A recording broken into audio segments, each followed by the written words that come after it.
amigos, muy buenas tardes. Estaban escuchando la cortina, ¿no es cierto?, de Comercio Exterior Siglo XXI. Hoy, 3 de julio del 2018, y queremos iniciar, ¿no es cierto?, con, diríamos, luego, lógicamente, se tocan las efemérides del día, pero hoy es el Día del Locutor. Nosotros no tenemos locutores, pero le mandamos un gran saludo solidario, ¿no es cierto?, a todos los locutores de la radiofonía y también de la televisión argentina. Queremos avisar, además, muchos lo habrán recibido, acabo de enviar a Telam un pequeño video, como pedían ellos, ¿no es cierto?, como pedía la comisión interna, de solidaridad con los tantos y tantos amigos de tantos años. Hay algunos de más de 20 años, 25 años, trabajando en Telam, con lo cual todo este asunto de el engorde que hubo en el último tiempo tiene que relativizarse, porque si esto fuera así, que no lo justificaríamos tampoco, ¿no es cierto?, pero aquí está habiendo una situación que ya vivimos en el INTI, que la tocamos tantas veces desde estos micrófonos, ¿no es cierto?, este proceso de achicamiento, yo diría grosero, que está habiendo en algunas de las instancias del Estado, donde se habla de números, ¿no es cierto?, pero en realidad hay que hablar de vidas, de familias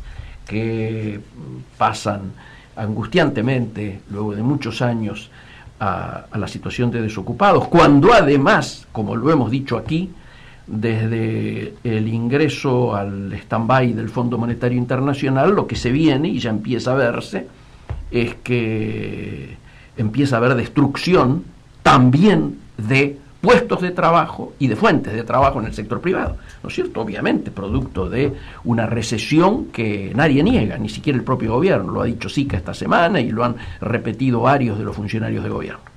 Así que mi mayor solidaridad con ellos, con los trabajadores, en este caso de Telam, como antes hicimos con el INTI, el ANMAT, el INTA, etcétera, y el pedido de que se reconsidere, ¿no es cierto?, de que se revea esta medida y que se retrotraiga para empezar a discutir entre todos la posibilidad de tener una agencia, ¿no es cierto?, como merece nuestra patria y la Argentina del siglo XXI. Empezamos con lo que los que nos siguen a través de las redes sociales están alertados. El día de hoy tiene como 2 o 3 temas, pero básicamente 2, con 2 invitaciones de muy alto nivel. La primera, inevitable, tiene que ver con algo que directamente involucra a Argentina, y yo creo que lo fui diciendo desde el sábado, domingo, cuando empecé a hablar de esto a través de las redes. Es el abrumador triunfo, ¿no es cierto?, de AMLO, López Obrador, el nuevo presidente electo de México, que ustedes saben recién asume en diciembre, por lo tanto hay un interregno bastante largo como para que hagan necesario, ¿no es cierto?, no solo un análisis de por qué ganó, etcétera, el proceso mexicano que conocemos fuertemente, sino además, sobre todo, qué va a ocurrir. Si nosotros tenemos que hacer claramente el análisis de, primero, la importancia que tiene para Argentina esto, porque hay muchos que me decían, pero ¿por qué le estás dando tanta bolilla el fin de semana? Muchachos, México en estos momentos es el país de América Latina que mayor comercio exterior tiene. Ustedes saben que la suma del comercio exterior mexicano, es decir, la suma de importaciones y exportaciones de México, es mayor que la sumatoria de todos los comercios exteriores del resto de los países de América Latina. Es decir, si sumamos las Impo y Expo de Brasil, más las Impo y Expo de Argentina, más las Impo y Expo de Chile, de Uruguay, de Colombia, de Costa Rica, etcétera, es menos, no llegamos al comercio exterior que hoy tiene México. El segundo elemento es que para nosotros este momento es muy particular en el vínculo con México. Tenemos muy escaso intercambio comercial y obviamente la crisis internacional, pero fundamentalmente la crisis que Estados Unidos tiene hoy con sus principales socios, México y Canadá en este caso, pero también lo tiene con la Unión Europea, con China, etcétera, genera una posibilidad, y por esto estoy Yo brindé el domingo, ¿no es cierto?, y hago votos, y lo vamos a charlar después con el invitado de hoy, para que aumentemos nuestro intercambio. Nosotros, ustedes piensen, Argentina, Brasil y México son los 3 países donde están situadas las terminales automotrices de las empresas más grandes del mundo. ¿Cómo no vamos a poder complementarnos en la conformación de que nuestras autopartes, que ya están integrando los modelos que salen terminados de Brasil, de las terminales brasileras, no puedan también ser utilizados por las terminales mexicanas? ¿Cómo no vamos a poder tener, acrecentar, ¿no es cierto?, nuestro intercambio comercial si México debiera tomar represalia frente a Estados Unidos por la situación que le está generando Estados Unidos en términos comerciales, y entonces lo que le compraba Estados Unidos se lo podemos ofrecer nosotros? ¿Cómo no pensar que con México no podemos llegar a tener situaciones complementarias hasta en términos de capitales? Muchas empresas que podían instalarse, ¿no es cierto?, en Estados Unidos y que ahora están con estas dificultades, pueden pensar también en Argentina. Lógicamente hay mucho para hacer, hay un largo camino, tenemos simpatías históricas con México, y ojalá este tiempo, que lógicamente marca una divisoria ideológica entre presidentes, había mucho más afinidad de Peña Nieto con Macri, ¿no es cierto? Pero ustedes saben que lo que define las relaciones internacionales no son las simpatías, sino los intereses. Y algunos de esos intereses son intereses permanentes. Y México es un país que a nosotros, por varios motivos de distinta época de la historia, siempre hemos tenido una gran solidaridad política. Ustedes piensen, posiblemente de los países del mundo, junto con España y algún otro país, pero de Latinoamérica, sin discusión, donde mayor cantidad de compatriotas se exiliaron en la última dictadura, fue en México, tengámoslo en claro. La cantidad de amigos que tengo yo que tuvieron que interrumpir sus estudios aquí en las universidades argentinas y fueron y luego se graduaron en la UNAM, la Universidad Nacional Autónoma de México. Bueno, lo tenemos muy presente a esto. La producción literaria, bibliográfica, impresa que tiene México siempre ha sido muy complementaria con la nuestra, ¿no es cierto? Hay una librería que se abrió aquí, abierta por un exiliado argentino, ¿no es cierto?, Gandhi, que vino con la representación del fondo de una editorial, ¿no es cierto?, muy conocida en temas económicos y sociales. Todo lo que es el intercambio de producción científica y de complementación que hemos tenido entre la UNAM y muchas de las universidades argentinas, fundamentalmente la Universidad de Buenos Aires, nos hace pensar que se podría, si actuamos con inteligencia, abrir una instancia, diríamos, de importancia. Para esto vamos a tener a alguien que ustedes ya conocen, ha estado en nuestros micrófonos más de una vez, Bruno Ferrari Wolfenson, que es el titular, creo yo a esta altura a nivel mundial, ¿no?, pero hasta hace muy poco era para toda América Latina, de CrossFins, que es una organización de finanzas e inversiones de Europa y fundamentalmente de Italia, ¿no es cierto?, en Latinoamérica, que está trabajando muy bien, siempre ha trabajado muy bien, pero que él lleva muchos años viviendo en México y nos va a poder dar una explicación in situ. Uno a priori diría, bueno, algunos elementos que vamos a tocar con él tienen que ver con la envergadura, con la importancia, con el vínculo con Trump. Si yo tengo que mirar los primeros pasos dados de la charla entre Trump y López Obrador, el presidente electo, ha sido muy buena, muy larga. Pero claro, tiene que pensar López Obrador que el 33% del PBI de México son las exportaciones precisamente a los Estados Unidos, es decir, su principal socio comercial, está claro. Por lo tanto, ¿qué va a pasar ahí con el NAFTA? ¿Qué va a pasar con el muro? ¿Por qué lo eligen a López Obrador? Porque se entiende que de los candidatos disponibles en esta oferta electoral era el que mejores condiciones por su personalidad y su experiencia reunía para este tiempo histórico. Ustedes sabrán que logró la adhesión abrumadoramente mayoritaria de la juventud, ¿no es cierto? De hecho, ha sacado 30 puntos a su seguidor en la posiblemente victoria de la democracia mexicana más importante de todos los tiempos. Usaron un lema que me hizo acordar a mí aquello que generó Alfonsín, ¿no es cierto? El famoso RA, que fue tan fuerte en el 83 en el retorno a la democracia, en el triunfo de don Raúl, el querido Raúl. A López Obrador, ¿no es cierto? Ustedes saben que lo utilizan con las siglas de AMLO por sus letras, ¿no es cierto? Las iniciales de su nombre y de su apellido. Y AMLO fue asociado con un acróstico que simplificaba y sintetizaba un poco las aspiraciones precisamente de la juventud. AMLO fue colocado como abramos más los ojos.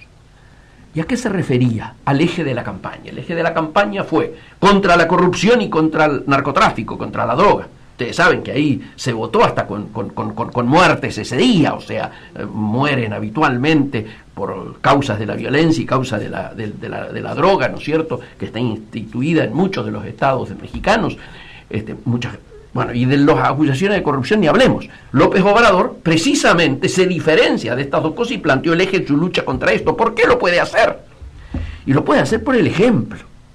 Él fue alcalde del Distrito Federal, del DF, donde además de hacer una administración, yo diría que hasta este momento no ha sido superado, no ha tenido una acusación de corrupción, y obviamente se lo identifica a López Obrador como enfrentado con los carteles de la droga. Así que estos son dos ejes.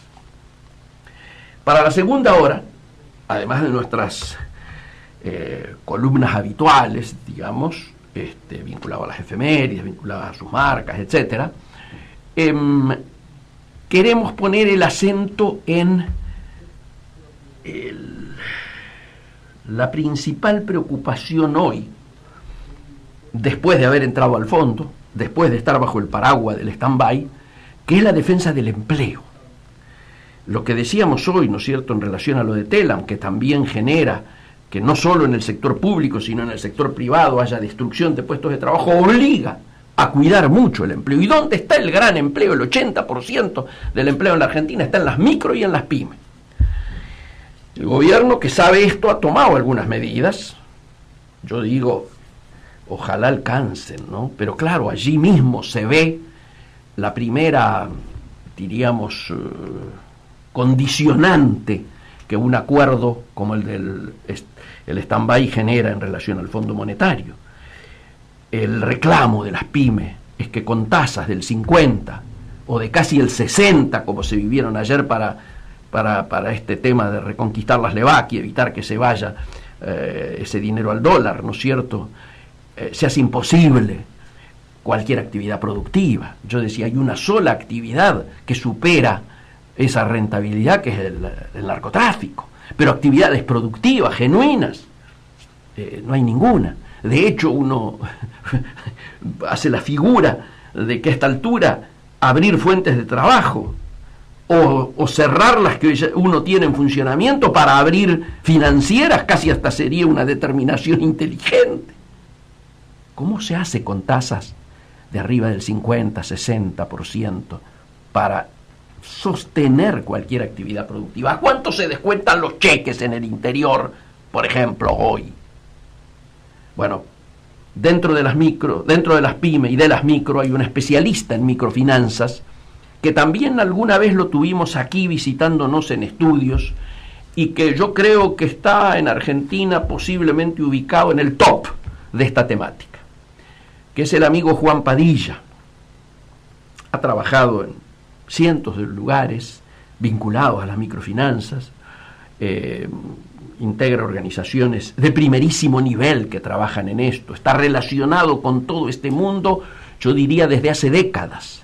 De hecho, cuando yo estuve de director de microemprendimientos en el gobierno de la ciudad, lo tuve a él como mano derecha, pero además no solo como mano derecha, sino que yo diría como ideólogo y como interpretador de las mejores formas de acceder, de que las microfinanzas le lleguen a los microemprendedores. Siempre decíamos, el camino era ir generando mecanismos de creciente blanqueo e institucionalización, decíamos, pasar de las micro a las pyme, y de las pyme a la pequeña, y de la pequeña a la mediana empresa, en un sendero virtuoso de crecimiento, de desarrollo, de generación de empleo y de institucionalización hasta impositiva, ¿no es cierto?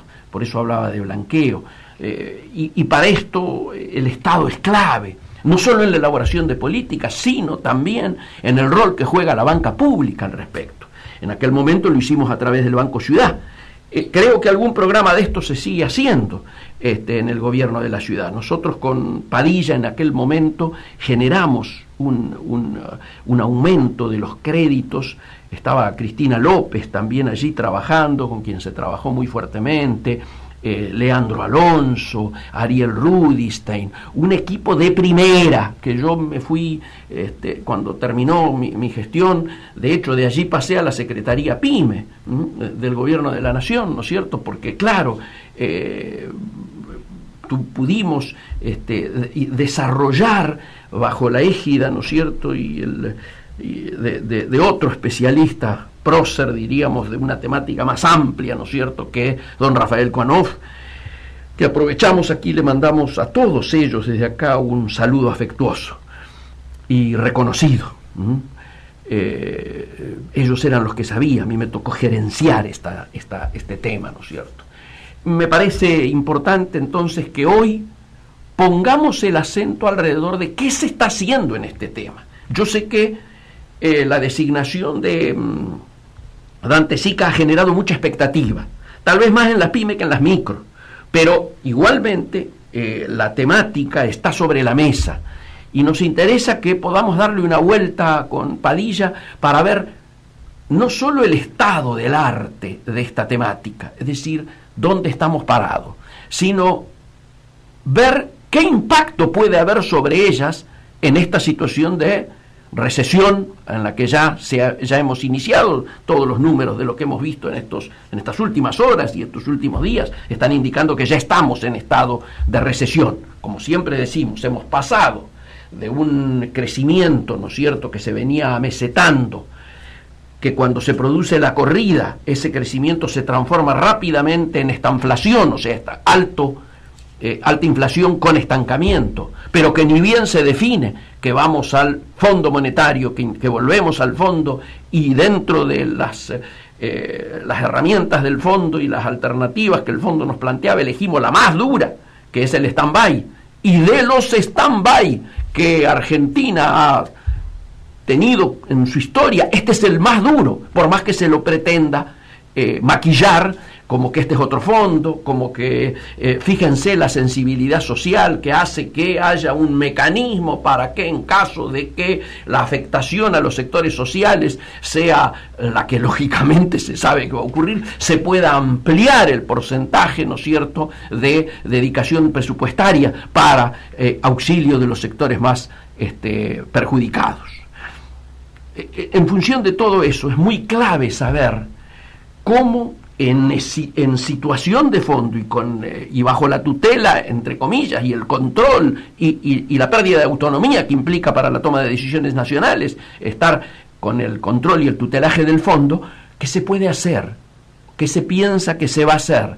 ¿Cómo mira Padilla lo que se va a hacer o lo que se está haciendo de cara a pensar cuál es el futuro, ¿no es cierto?, de las micro, si las micro podrán pensar en transformarse en pymes, y si las pymes seguirán un camino de desarrollo ascendente hacia convertirse en empresas importantes. Esta es entonces la expectativa que tenemos para nuestra segunda hora, ¿no es cierto?, cuando el amigo Padilla lo tengamos en comunicación. Esperamos que ambas comunicaciones, tanto la de México como la de Padilla, puedan realizarse, porque el día de hoy no es fácil, tanto en comunicaciones como en las posibilidades de tener contactos en larga distancia de tanta envergadura. Así que esperamos que ambos temas que están yo diría en los primeros puntos de la agenda del día de hoy puedan ser cubiertos, ¿no es cierto?, con la sapiencia de quienes hemos elegido, ¿no es cierto?, para que nos ayuden a comprender más y a conocer más qué es lo que está pasando en ambas temáticas. Ojalá sea así y que para el martes que viene podamos seguir encontrando los interlocutores y los actores para que nos vayan contando aquellas cosas que vayan encabezando, ¿no es cierto?, la agenda de las preocupaciones nacionales. Hasta el próximo martes en lo que tiene que ver con el editorial, y ya vamos a buscar la primera comunicación en la tarde de hoy. Hacemos una pequeña cortina musical y volvemos enseguida.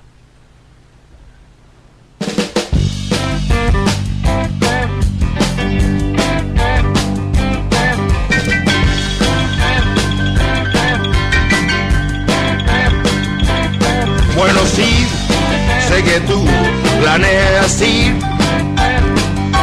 por la autopista del oeste hasta su fin.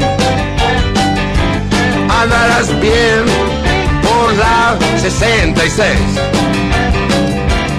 Serpentea de Chicago hasta L. Son 2000 millas, más también podrás hacer si quieres. Andarás bien por la 66. Va por San Luis, abajo está Missouri, ciudad de Oklahoma es tan bonita que verás Amarillo, Gallup hasta México. Flagstaff, Arizona, no olvides Pomona, grandes olas rompen San Bernardino. Eso es lo que querías ver. En este viaje todo lo podrás hacer.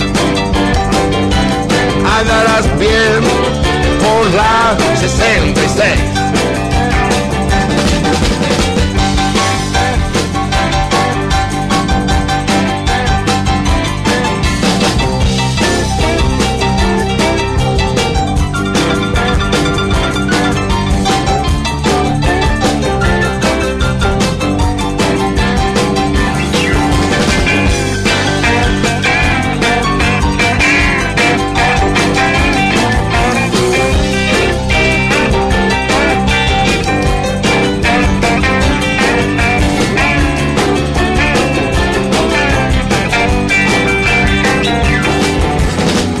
Por San Luis, abajo está Missouri, ciudad de Oklahoma es tan bonita que verás Amarillo, Gallup hasta México.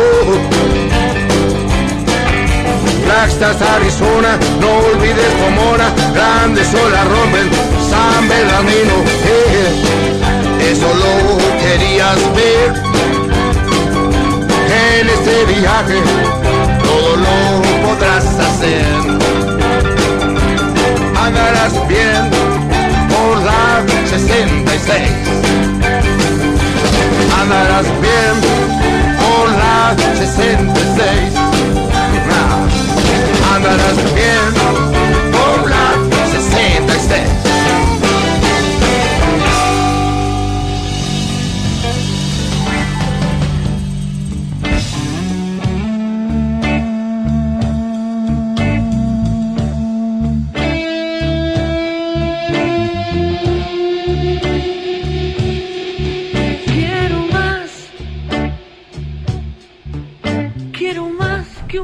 Amigos, y tal como lo teníamos adelantado a través de las redes sociales profusamente, y lo dijimos en la apertura, ¿no es cierto?, y en el editorial, hoy queríamos contar con alguien que ustedes ya conocen porque salió al aire aquí en Buenos Aires y también transmitimos juntos cuando yo estuve en México, si mal no recuerdo. Está en línea Bruno Ferrari. Bruno, vos recordás, fue así también transmitimos en México, ¿no? Hola. Sí, cómo no, Miguel, en agosto del año pasado.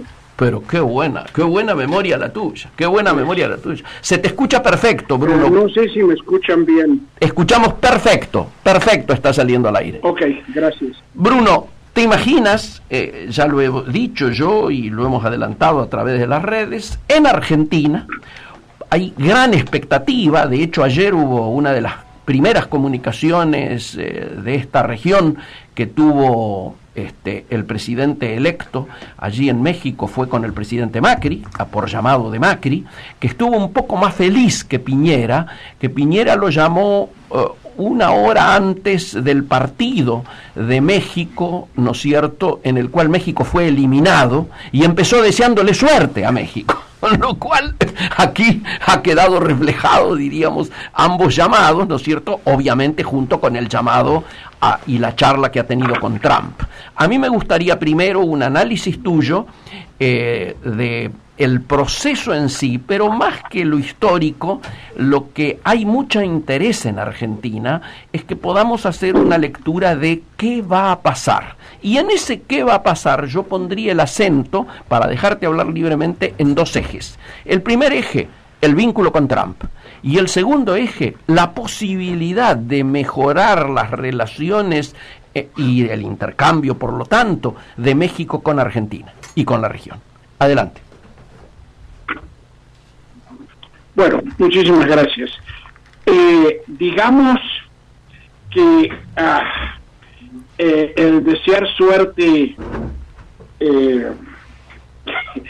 en el partido contra Brasil no deja de ser un eufemismo, ¿no? Sí, claro. A lo mejor es un eufemismo que va de la mano también de parte del lema de campaña, ¿no? No los voy a defraudar. No sé si sea Jetta o no sea Jetta, pero bueno. Vamos por partes. El triunfo del candidato López Obrador, si bien no fue en absoluto una sorpresa, porque era altamente previsible. Correcto. Lo que no era previsible era que realmente la sociedad se haya volcado de una forma tan masiva, incluyendo a una importante porción de la clase media, sí, hacia un cambio que solamente refleja, y acá es una lectura que es importante darla, refleja un hastío y una voluntad de cambio. Sí, señor. Ahora bien, si bien es cierto que era un hastío, no estamos hablando de un hastío al modelo económico, claro, sino un hastío a la clase política. Correcto. Un hastío hacia una clase política depredadora, fundamentalmente por parte de lo que en su momento se llamó el nuevo PRI, formado por jóvenes yuppies que acceden a gobernaturas y cuyo resultado ha sido nefasto fundamentalmente por la depredación que hicieron. Dicho de otra manera, el castigo vino contra la corrupción de la clase dirigente, sí, la banalidad de la clase dirigente, y no contra el modelo económico. Correcto. Partiendo de la base de un discurso ético, un discurso de inclusión social, un discurso de moralidad hacia el combate a la corrupción, obviamente eso se reflejó en música para los oídos de gran parte de la sociedad, que sin duda alguna uno no puede en absoluto estar en contra. Sí, claro. Allí, Bruno, la situación estaría ¿Se fue la señal? Vamos a probar, estamos conectados directamente con el Distrito Federal, con México Distrito Federal, por lo tanto es posible que tengamos algún tipo de interrupciones de esta naturaleza o algún tipo de dificultades para mantener la conversación. Por lo tanto, desde ya le solicitamos a los oyentes la paciencia del caso, pero insisto, estamos hablando con México Distrito Federal y es esperable que no sea lo mismo que hablar con Belgrano o con Palermo, ¿no es cierto? Así que vamos a ver si podemos retomar la charla introductoria que estaba dándonos Bruno Ferrari, ¿no es cierto?, en relación a qué puede esperar la Argentina de López Obrador, que es un poco la preocupación que tenemos nosotros. Ustedes saben que con Argentina, entre Argentina y México, hay una pobre nivel de intercambio, cuando lo que todos esperamos es que pueda plantearse un intercambio mayor.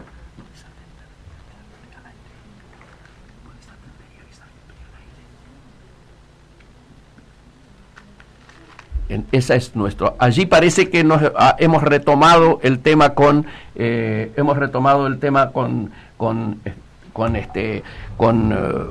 amigo Bruno Ferrari. ¿Nos escuchás bien, Bruno? Sí. Ahí está. Por alguna razón se llega a cortar, hablamos por línea fija. Sí, no te hagas problema, no te hagas problema. Nosotros seguimos con WhatsApp porque nosotros cuando estamos en contacto te escuchamos excelentemente bien.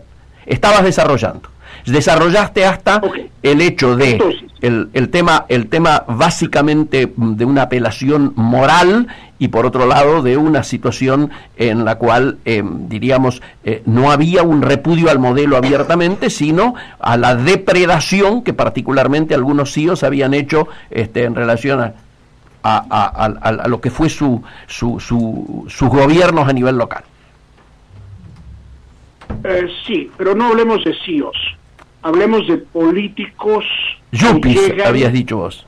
Como parte de la renovación para que no negar una confusión conceptual. Correcto. Desde el punto de vista ideológico, es evidente que trae un componente, en algunos casos compartible, sobre la protección y la necesidad de desarrollo del mercado interno. Bien. O sea, hay una serie de temas que en México históricamente han sido tabús, porque forman parte de la esencia de la posrevolución mexicana. Claro. Como era la nacionalización y la expropiación del petróleo, claro, o de los recursos energéticos, donde en el último sexenio se abre por primera vez en más de 70 años a la inversión privada. Correcto. Obviamente que esto trae un componente ideológico que suena como música para los oídos de cierta, en la base de la pirámide, pero no necesariamente de la clase media para arriba, porque poco a poco se están viendo los resultados de las reformas estructurales. Eso es absolutamente incuestionable. Lamentablemente México a lo largo de la historia y sobre todo en los últimos 40 años en materia energética ha tenido un retroceso desde el punto de vista que como en tantas otras cosas ha sucedido en América Latina, se ha priorizado la exportación de recursos naturales no procesados e importar el mismo producto con valor agregado, caso concreto la gasolina. En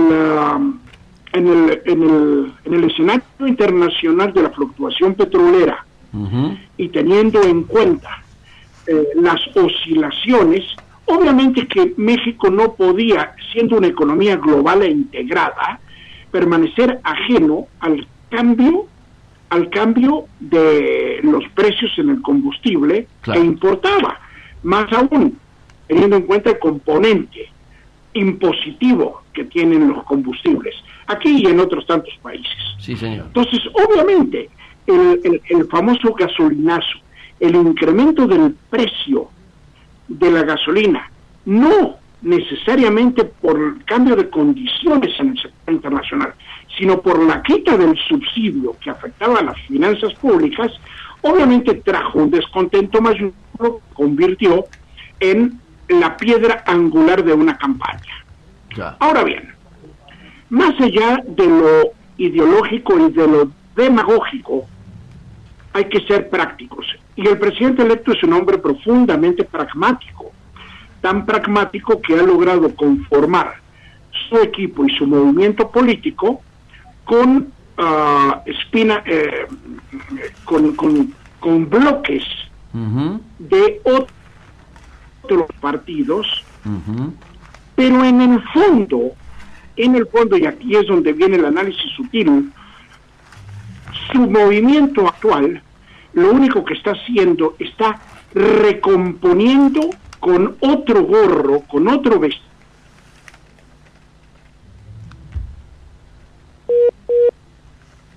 El PRI, no el PRI transformador de los últimos 20 años, claro, sino el PRI del nacionalismo revolucionario. Correcto. ¿Ok? Correcto. Eso trae como consecuencia que ideológicamente el postulado del PRI histórico se ve reflejado en el actual gobierno, en el movimiento político del presidente electo. Claro. O sea, por eso ha logrado ensamblar en un movimiento político lo que históricamente fueron las divisiones y las líneas de acción del viejo PRI, centristas de izquierda y de derecha. Claro. Vamos a ver cómo se desenvuelve, pero el pragmatismo que tiene el candidato electo también tiene como reflejo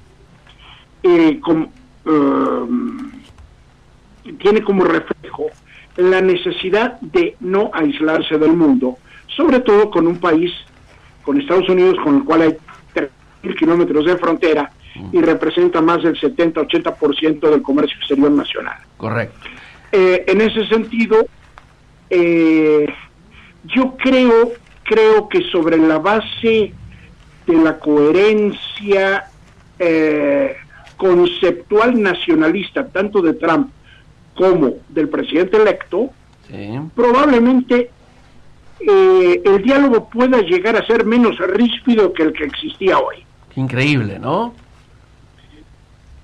Puede suceder eso.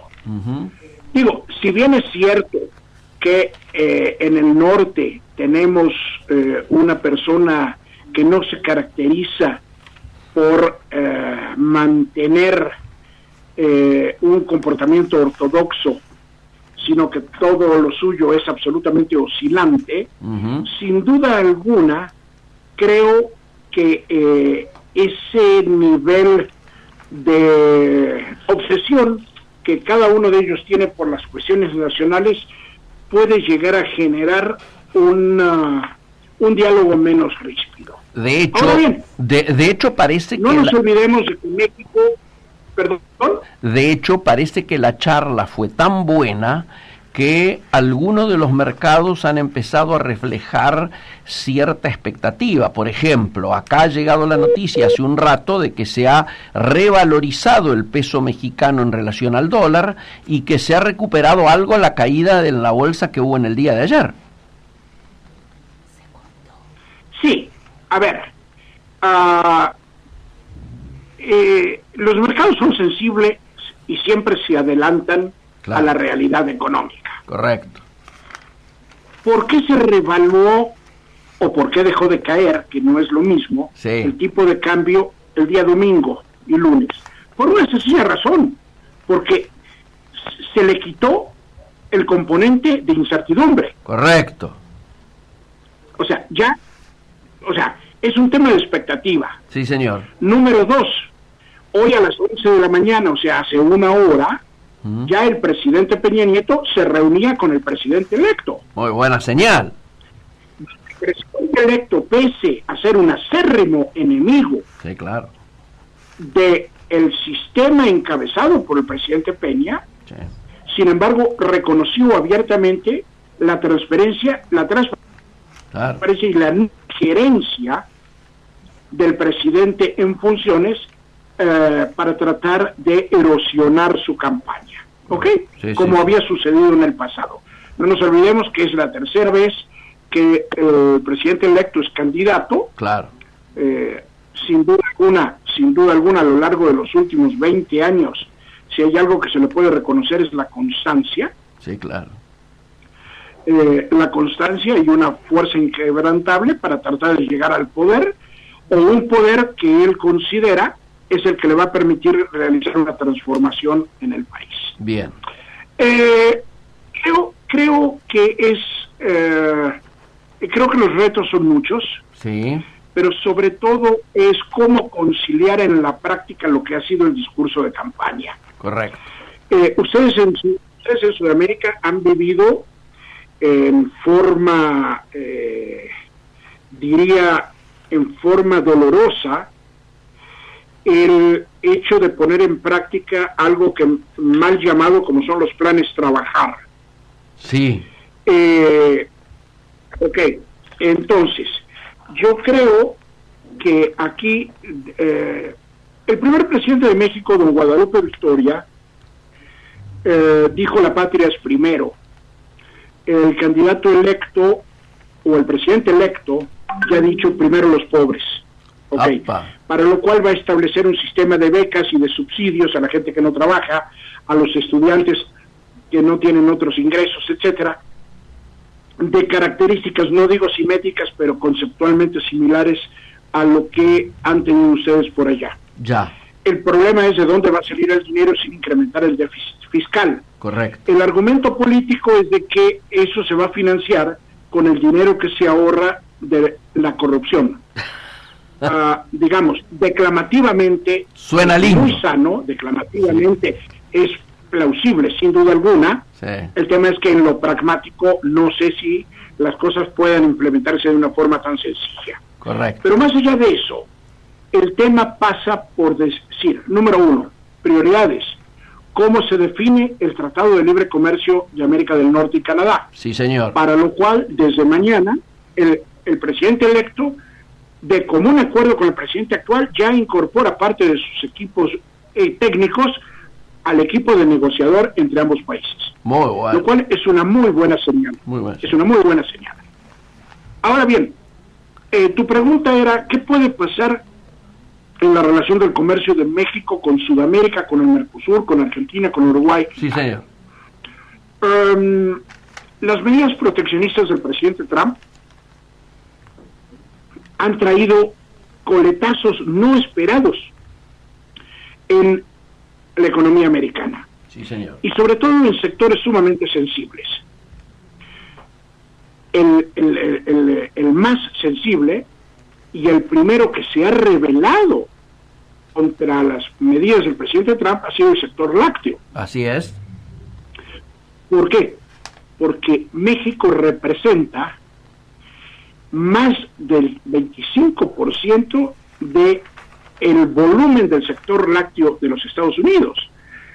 México reaccionó en forma inmediata poniéndole un arancel del 20% al sector lácteo, con lo cual, pese a la cercanía de la distancia, el sector lácteo americano pierde la competitividad, tiene aranceles de entrada, un costo de entrada muy superior, que definitivamente lo pone en desventaja ante países con los cuales México tiene libre comercio.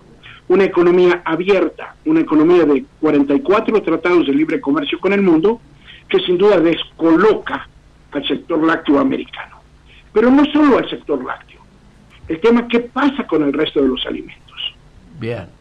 México, producto de los problemas estructurales surgidos de la misma revolución mexicana, a principios del siglo pasado, ha tenido históricamente un retroceso en la productividad del campo. Claro. Y esto ha traído como consecuencia que, más allá de lo dogmático, México se ha convertido en el país el mayor importador de alimentos de América Latina. Sí, señor. El mayor importador Curiosamente, México importa maíz, pese a que el maíz es un producto originario de este país. Así es, así es. Eso sin duda alguna trae una serie de distorsiones. Maíz, soya, trigo, Vos fíjate que estás mencionando, Estás mencionando... pollos, lácteos. Bruno, fíjate... Hoy, fíjate. Fíjate que estás mencionando todos productos que tienen producción en Argentina y en la región, ¿no? Bueno, es que a eso iba, Miguel. Fíjate lo siguiente. México importa alimentos por 20,000 millones de dólares al año. 20,000. Es casi el 20,000 millones. Wow. 20,000 millones. Que es el 7% de las importaciones del país. Vale. Ahora bien, en el caso del maíz, la soya, la carne bovina, la carne aviar, los lácteos, el trigo, 80% vienen de Estados Unidos. Claro, claro. ¿Esto qué significa? Que la voluntad que expresó el actual presidente, junto con los presidentes del Mercosur, Sí. de volver a integrar las economías, por lo menos en pactos comerciales, que no necesariamente tengan que ser de libre comercio, pero ampliando los tratados de acuerdos de alcance parcial, Claro. Hay muchos... generarían un volumen hay muchos, particularmente importante. Bruno, hay muchos convenios de OEA que pueden ser reflotados de manera muy favorable. Por ejemplo, México tiene un tratado de libre comercio con Uruguay. Sí. Los lácteos uruguayos, la carne uruguaya, entran libre de aranceles a México. No lo tiene con Chile, aunque Chile no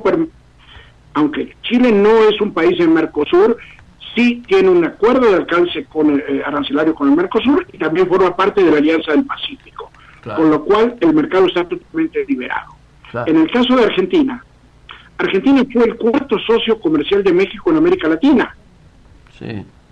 Ojo, el comercio bilateral entre ambos países fue de 2.700, 3.000 millones de dólares el año pasado. Sí. O sea, México está interesado en qué? En poder aprovechar ese flujo e importar maíz, pollo, chícharos, arvejas que le dicen ahí, arroz, carnes, etcétera, que hoy vienen de Estados Unidos y que se pueden importar directamente a México. Ya a diciembre del año pasado ya se comenzó a importar de Sudamérica, en especial de Argentina, maíz y trigo. Sí. Por lo tanto, luego viene el área sensible, que es el sector automotriz. Obviamente. Correcto. Obviamente. Que hoy por hoy yo no le veo realmente mayores cambios en el futuro cercano, Sí. porque hoy la prioridad está en redefinir dónde el sector alimenticio. Correcto. Y sin eso realmente las cosas serían más difíciles. Por lo tanto, la oportunidad que tiene los países del Mercosur, y cuando hablo del Mercosur hablo Paraguay, Argentina, Uruguay, y dejo en segundo nivel a Brasil por las características de la relación bilateral con Brasil, Así es. pero es profundizar la presencia en México de los productores del sector alimenticio. Excelente. Ujú.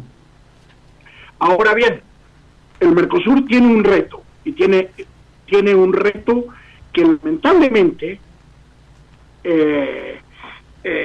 tiene una historia negativa, Miguel. Y la historia negativa es la de abandonar un mercado externo cuando el mercado interno ofrece mejores condiciones. Claro. ¿Qué sucede hoy con una distorsión? Por ejemplo, en el sector aviar significativamente podría ser un jugador de alto nivel.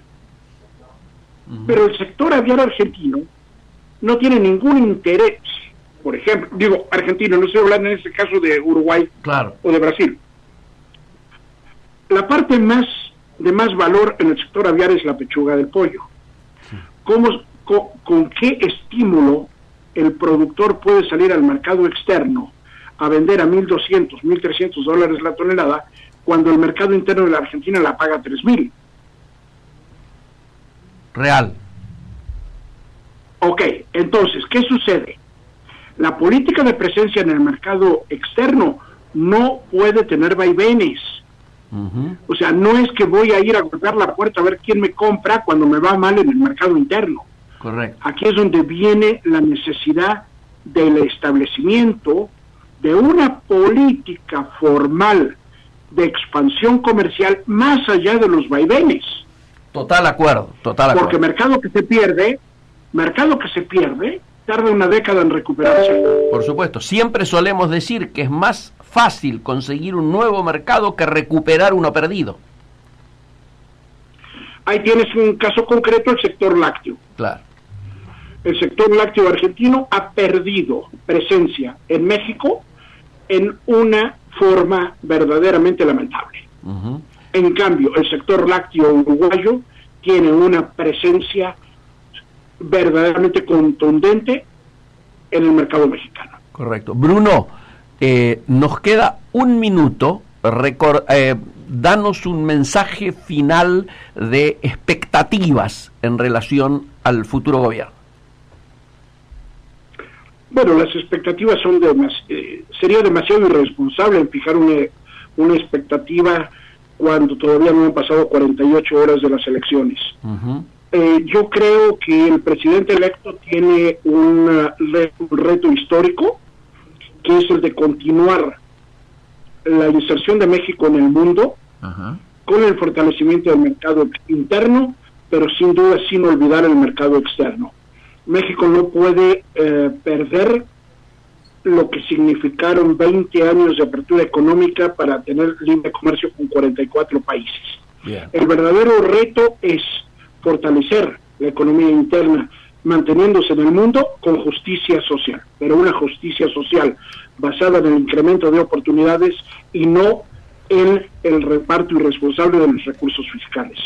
Muy bien. Muy bien.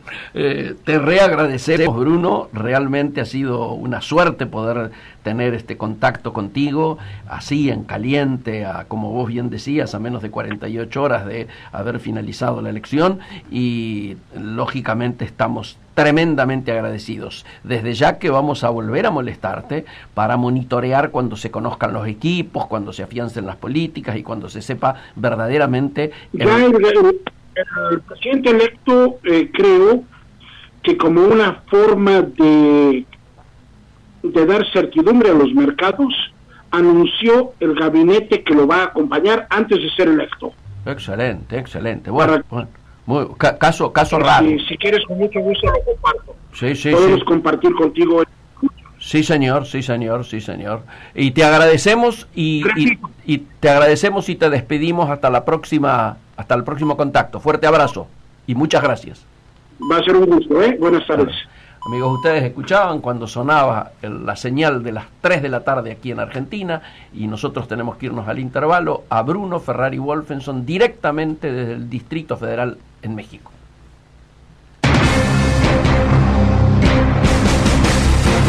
Desde la ciudad autónoma de Buenos Aires transmite AM 1010 Onda Latina.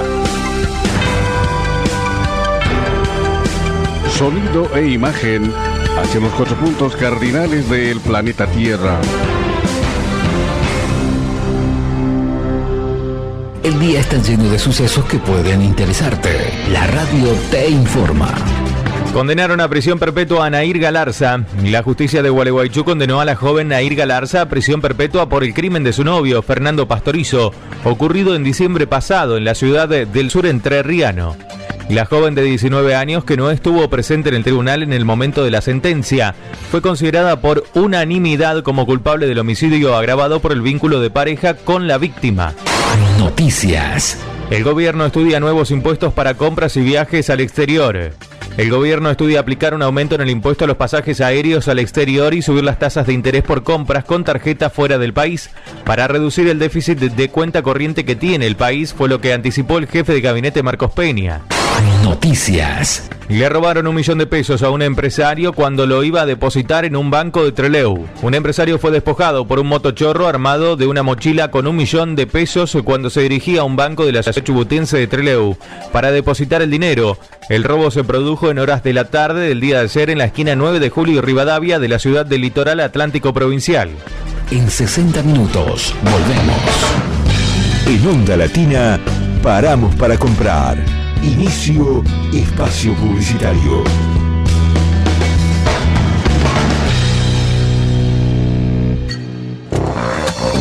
En la ciudad ya contamos con más de 13.000 policías en calle con herramientas de geolocalización que ayudan a una mejor distribución. Juntos seguimos avanzando hacia una ciudad más segura. Buenos Aires Ciudad.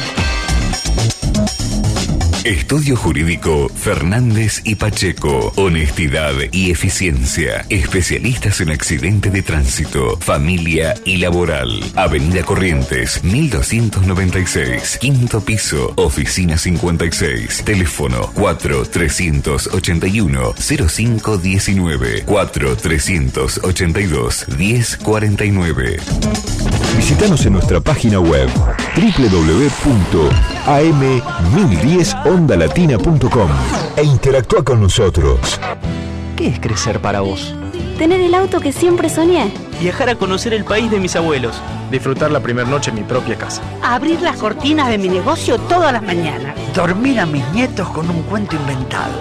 Para cada uno, crecer es algo distinto. Lo importante es tener quien te acompañe. Banco Ciudad. Te quiere ver crecer. Esta radio también está en derradios.com. www.derradios.com, el sitio latino de radios. ¿Sabías que tomar antibióticos sin receta es un riesgo para la salud de todos? La automedicación aumenta la resistencia de las bacterias. Por eso, usa antibióticos únicamente si te los receta un médico o un odontólogo. Tómalos siguiendo sus indicaciones y asegúrate de completar el tratamiento. No uses antibióticos que te hayan sobrado ni los compartas con otra persona. Si los usas mal, los antibióticos pueden ser ineficaces cuando realmente lo necesites. Ministerio de Salud. Presidencia de la Nación. Ahora te podés descargar a tu celular nuestra aplicación desde Play Store. Búscanos como AM1010 Onda Latina y escuchanos estés donde estés. Para comunicarte con nosotros, podés llamarnos a los teléfonos 4372 2841, 4372 3061. O a nuestro contestador automático 5256-9640. Volvemos a nuestra programación habitual. Volvemos a Onda Latina. Fin de espacio publicitario.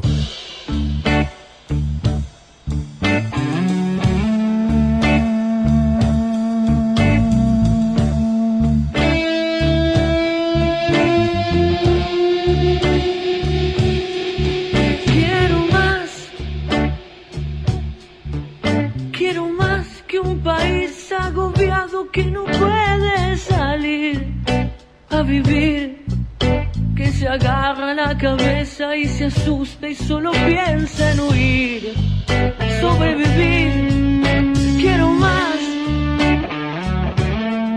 En esta vida, en este idioma, en esta parte del planeta en que vine a nacer.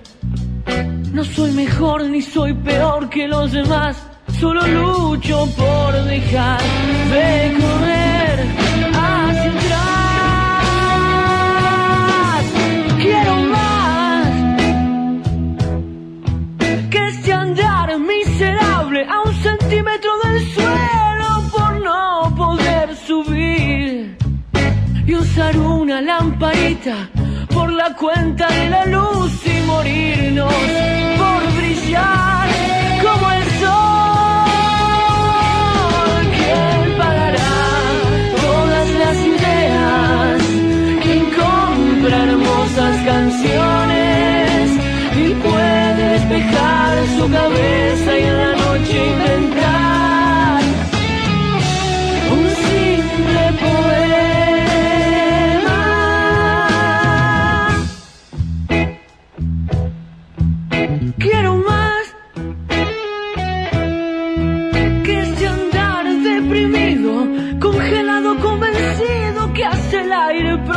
van a cotizar. Y si siento que me ahogo, quiero alguna esperanza para verme en el futuro una vez más.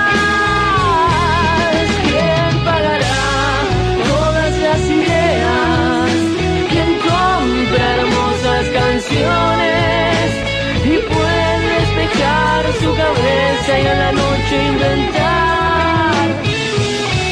un simple poema? ¿Quién pagará todas las ideas?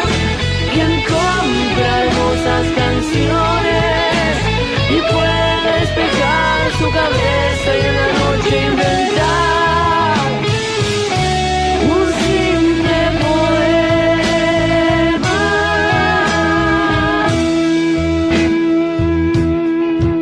Quiero más.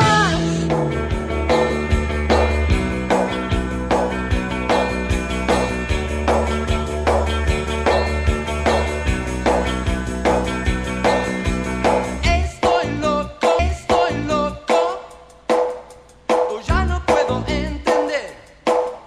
La gente está tan dura que ya no se puede creer. Voy buscando algo, no me importa qué. Entonces, Comercio Exterior Siglo XXI, en nuestra segunda hora, en momentos en los que estábamos buscando, ¿no es cierto? Hoy 3 de julio del 2018 estábamos buscando la conexión con el licenciado Juan Padilla, vamos a seguir insistiendo, y mientras tanto le preguntamos a Claudia si hay algún tema musical elegido para el día de hoy. Sí, hay un tema musical que es una joyita cantada por Ignacio Corsini. Le vamos a pedir a Aníbal si la puede poner.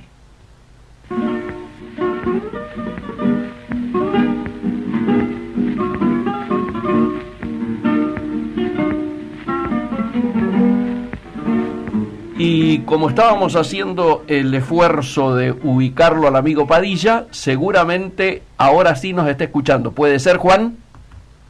Hola. Sí, ahora sí. ¿Cómo andás, Miguelito? Qué suerte, Juan. Alegría escucharte. Te hemos dado un avance a través de las redes sociales y decíamos, se nos ocurrió, que bueno, era momento para, cuando todo el mundo mira que hay que cuidar el empleo, que viene un tiempo recesivo, etcétera, y demás, uno siempre se acuerda que arriba del 80%, ¿no es cierto?, del empleo en la Argentina lo brindan las micros y las pymes. Vos sos un especialista en el tema microfinanzas y un poco, de alguna manera, lo que buscábamos era conocer cómo estamos parados hoy y qué vos entendés que puede haber como impacto de cara al futuro, y sobre todo si estás en conocimiento de que se esté haciendo algo, porque sabemos del pensamiento de Sica, sabemos de su sensibilidad, pero también sabemos que está con un marco, ¿no es cierto?, que implica el condicionante del Fondo Monetario, que precisamente puede alterar a lo mejor lo que pudieran ser sus mejores ideas, ¿no? Contanos un poco. Sí, en principio hacer una diferencia de la microempresa respecto de las pymes. Obvio. Su alto grado de informalidad. Uh-huh. Se estima que más del 95% de las microempresas vigentes que trabajan más o menos activamente en Argentina están en por lo menos te diría gris oscuro, claro, por no decir negro. Claro.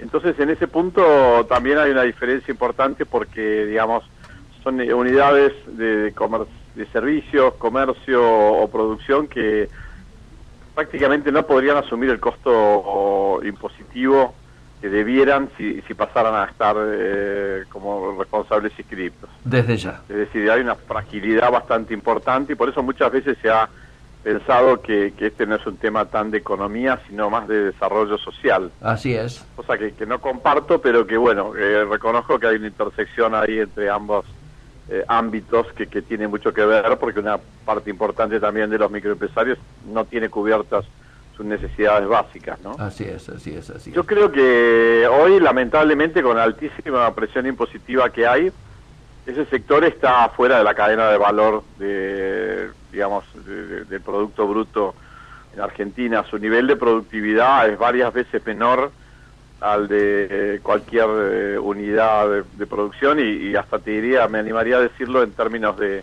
per cápita. Claro. O sea, una persona que trabaja en una microempresa debe producir entre 5 y 6 veces menos de productividad, me refiero, sí, sí. Que una persona que está en el sector formal de la economía. Uh-huh. Lamentablemente, en estos últimos 15 años no se ha aprovechado algunas oportunidades para poder incorporarlos a la economía formal. No se ha avanzado en ese sentido. Se hizo un programa una ley de microcrédito que en realidad tenía mucho contenido político, porque fragmentaba en gran parte la oferta, pensando que el hecho de que hubiera muchas instituciones de microcrédito era algo bueno, cuando en realidad casi todas son extremadamente débiles, poco sustentables y muy dependientes de un subsidio estatal, que ante cualquier cambio de política como sucedió, pues, tienden a desaparecer. Esto resultó, sí. Miguel, en que la oferta, el otro día lo comentábamos, una nota que salió en La Nación, hablaba de que se estimaba que había 88.000 microempresarios que recibían financiamiento, cuando se estima que al menos son 2.500.000. O sea, esto significa que nada. Menos del 3,5% del total de los microempresarios tienen un financiamiento medianamente formal. Claro. Esto es, si uno se compara con países como Chile, donde más de la mitad de ellos tienen cuenta corriente, tienen RUT, tienen créditos de leasing, de hipotecarios, y lo tienen a través del Banco del Estado, que es como si fuera el Banco Nación nuestro. Sí. Realmente estamos muy atrás, ¿no? Bueno, mi pregunta es, ¿esto es temática hoy de Carolina Stanley o es temática de Dante Sica? Yo te diría que casi por el perfil de Sica me parece que es más temática de Sica que de Stanley. Bien. O mejor dicho, que esto le interesa más casi a Sica que a Stanley. Yo coincido. Lamentablemente me parece que Stanley está demasiado ocupada con todo el tema de las organizaciones sociales. Claro. Que están más pendientes de los subsidios que puedan recibir sus afiliados o sus agregados, que de generar pequeñas o micro iniciativas de autosustentables para que las familias puedan vivir mejor. No, como te decía antes, es una intersección entre ambos. Claro. Tiene un alto contenido social, pero tiene una lógica económica. Sí, claro. Entonces, a la medida que se lo tome solo como social, ahí se tiende al asistencialismo. Sí, claro. No se corrigen los problemas de fondo que están en la alta presión impositiva. Claro. O en la, digamos, o en considerarlos como, digamos, habitantes de segunda categoría, ¿no? Así es. Ahora, Juan, se supone que así como se planteó una ley PYME, ¿no es cierto?, que algunos inclusive le ven muchos costados positivos, no hay pendiente una ley micro para precisamente para toda la temática, no solo de la microfinanza, sino de microemprendedor en general. No, hubo algunas iniciativas que las califico como pequeñas en el sentido que no dieron mayor resultado a nivel provincial. Claro. Y siempre estuvieron referidas más al compre microempresarial, por decirlo de alguna manera, como diciendo, bueno, que esas microempresas pudieran ser proveedoras del Estado a nivel provincial. Me acuerdo en la época de Duhalde o en algunas otras provincias o mismo de las intendencias, y no de resolver su falta de formalidad, que se supone, no se supone, perdón, que en otros países se ha resuelto a través de una alta dosis de capacitación y de una paulatina, permanente y conveniente formalización, en el sentido que no les caiga encima toda la presión impositiva de golpe, sino que de a poco vayan pagando una contribución que les permita ir insertándose en la cadena de valor, porque si no,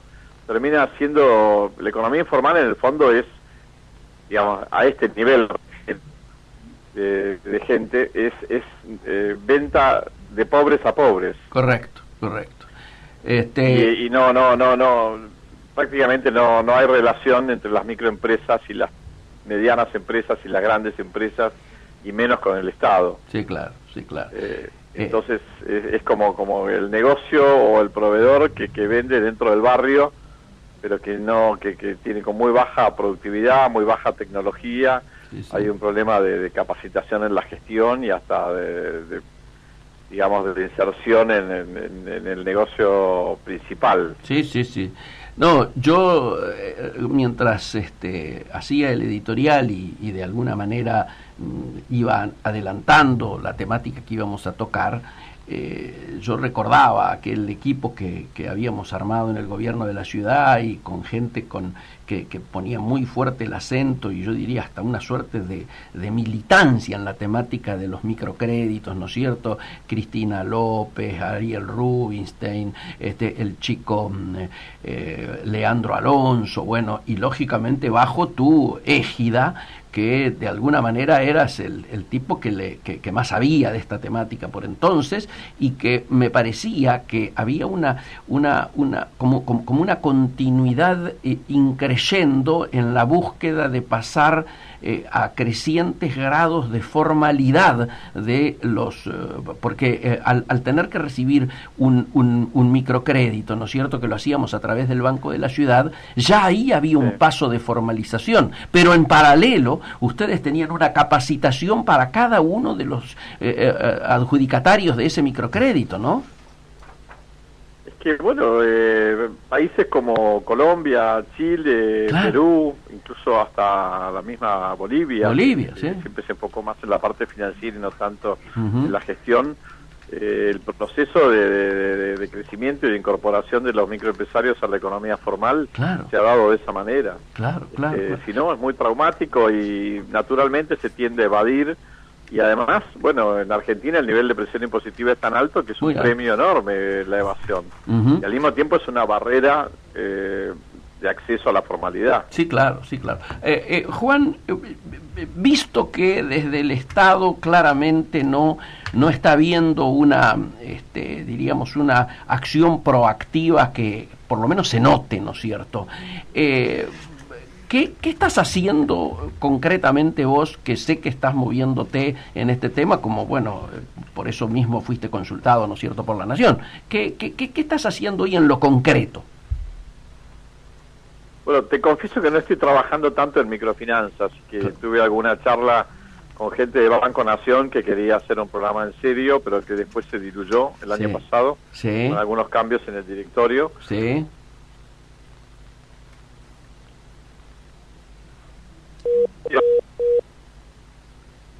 A ver si recuperamos.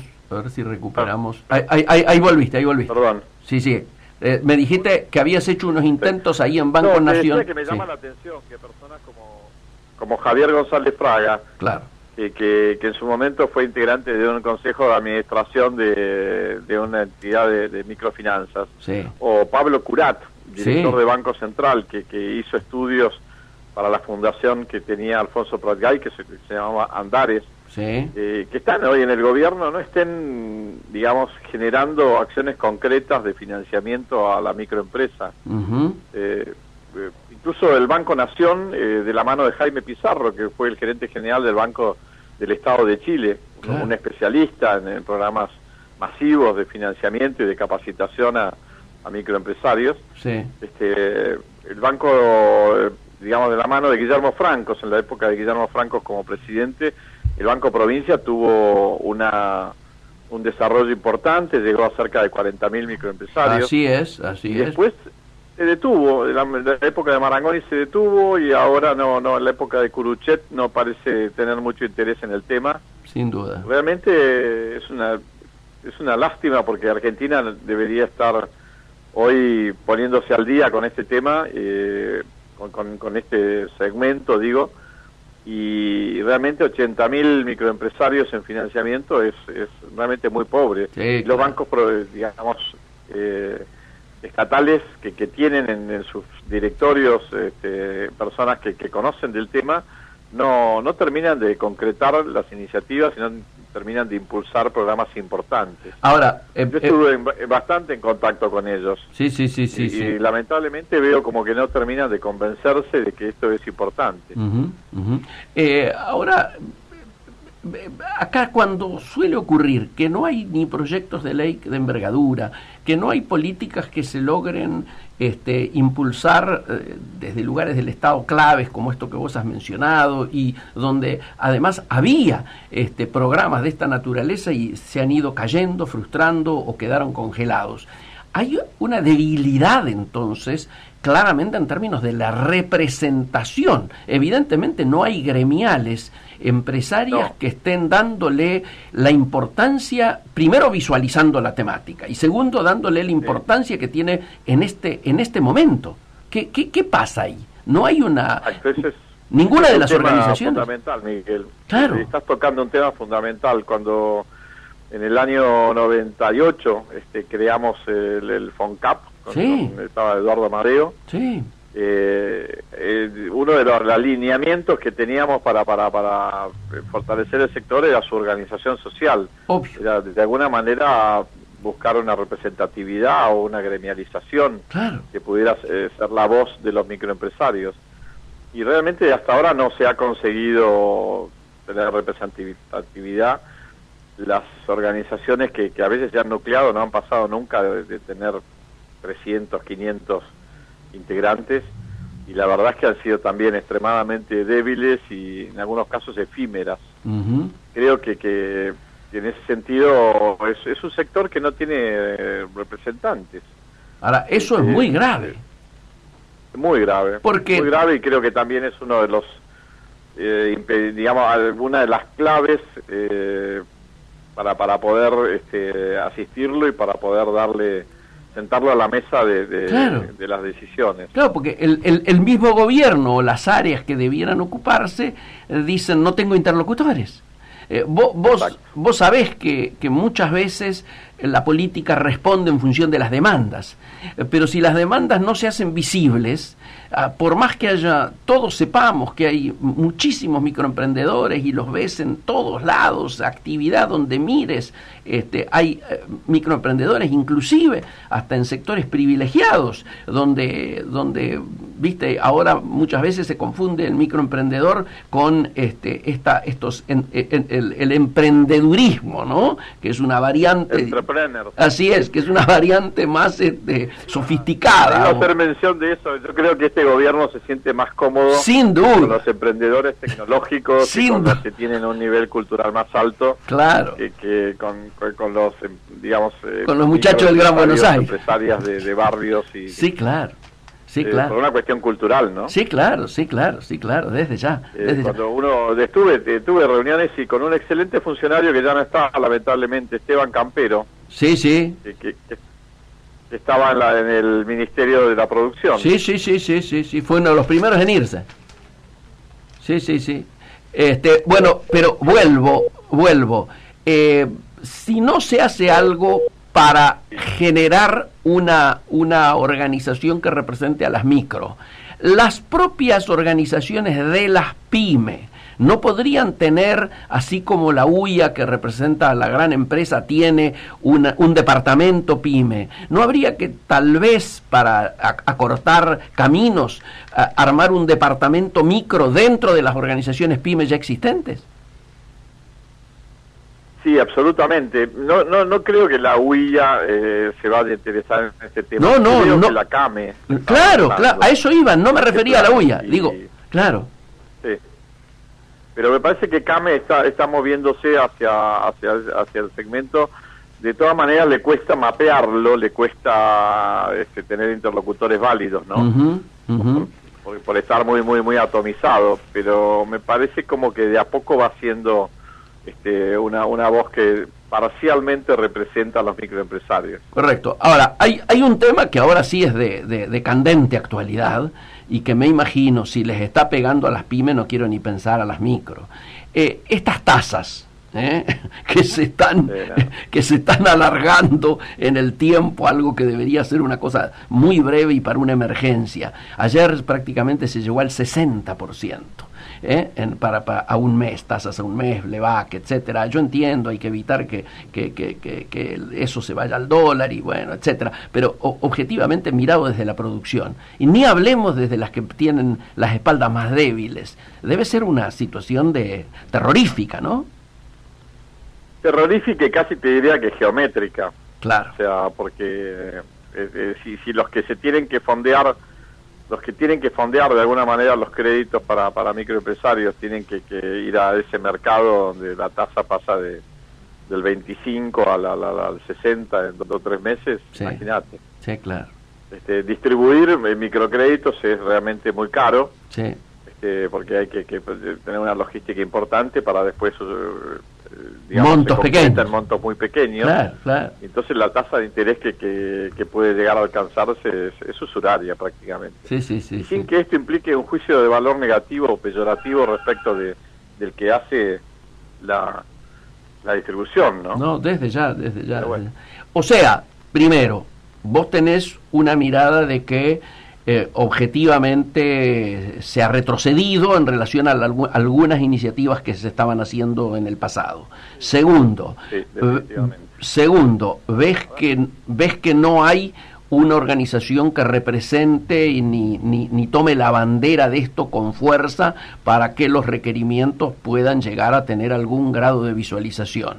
Y tercero, estás viendo que la existencia de estas tasas ahora, en esta coyuntura, agravan la situación del sector sin duda, ¿no? Exacto, así es. Bueno, lamentablemente te hemos llamado para... Un panorama bastante tétrico, sí. Lamento comentarlo de esta manera, pero hoy estamos en dificultades. Es que es así. Juan, un día vamos a arreglar para que nos visites por aquí y tratemos a lo mejor de generar creativamente alguna posibilidad de que, bueno, esta temática vuelva, ¿no es cierto?, a un plano del que no debió haberse alejado nunca, y que podamos hacer algún tipo de aporte, ¿no es cierto?, desde los medios, como para ir generando algún grado de sensibilidad, ¿no es cierto?, en relación a la temática. Te mandamos un fuerte abrazo y te agradecemos.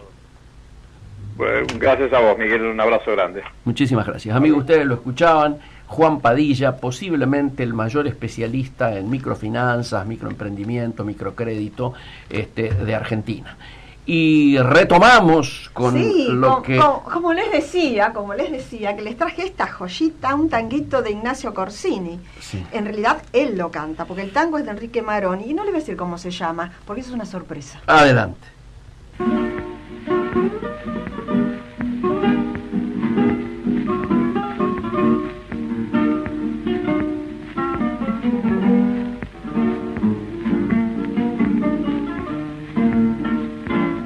Irigoyen, presidente, la Argentina te reclama, la voz del pueblo te llama y no te puedes negar. Él necesita tu amparo, criollo mojón de quebracho, plantado siempre a lo macho en el campo radical. Desde el suburbio al asfalto, 1000 voces claman y lloran, todas las almas te adoran y quieren verte feliz, viejo sencillo y valiente, para los pobres guarida, me juego entero la vida, serás gloria del país. Tendiste a todos la mano, siempre diste el sacrificio, nadie te pidió un servicio que lo supieras negar. Si de puro generoso y demostrar tanto celo fue tu único consuelo el tener algo que dar. para nosotros obviamente esto es muy conocido, pero explícalo vos, Claudia. No, porque el 3 de julio de 1933 fallece Hipólito Yrigoyen, que fue presidente entre 1916 y el 22, y luego entre el 28 y el 30. El nombre completo era Juan Hipólito del Sagrado Corazón de Jesús Yrigoyen. Fue el primer presidente argentino en ser elegido democráticamente por medio del sufragio secreto y obligatorio establecido por la Ley Sáenz-Peña de 1912. Era sobrino de Leandro N. Alem, líder fundador de la Unión Cívica Radical, del cual ya hablamos la semana anterior, a quien admiró mucho, pero también lo criticó fuertemente. Yrigoyen fue comisario de policía del barrio de Valvanera y participó en la revolución de 1874 encabezada por Bartolomé Mitre. Ejerció como docente y Domingo Sarmiento lo nombró presidente del Consejo Escolar de Valvanera. Fue elegido diputado provincial en 2 ocasiones y participó en las fallidas revoluciones de 1890 y 93 contra el régimen roquista. Su presidencia puso fin a una hegemonía conservadora de más de 40 años y significó el acceso de la clase media al poder político. Sancionó reglamentaciones para proteger a los campesinos y creó cajas jubilatorias para empleados públicos. Ya las jubilaciones, en ese momento también a él se le tuvo la gran idea. Dictó medidas para que la Argentina controlara sus transportes, yacimientos energéticos y su propia moneda. Reguló las tarifas de los ferrocarriles operados por capitales británicos, a la vez que se creaban líneas férreas estatales. En 1922 fundó Yacimientos Petrolíferos Fiscales, YPF, una empresa estatal destinada a explotar las riquezas petroleras del país. El estallido de 1918 del movimiento estudiantil de la reforma universitaria, del cual ya hablamos en otra ocasión, fue apoyado por su gobierno, tomando una serie de medidas a favor de los reformistas. Yrigoyen fue cuestionado por integrantes de su propio partido por ejercer un liderazgo personalista. Si todo anduviera bien, luego vamos a continuar con la historia, debería estarnos escuchando ni más ni menos que el presidente del Instituto Yrigoyeniano. ¿Es así? Diego Barovero anda por allí.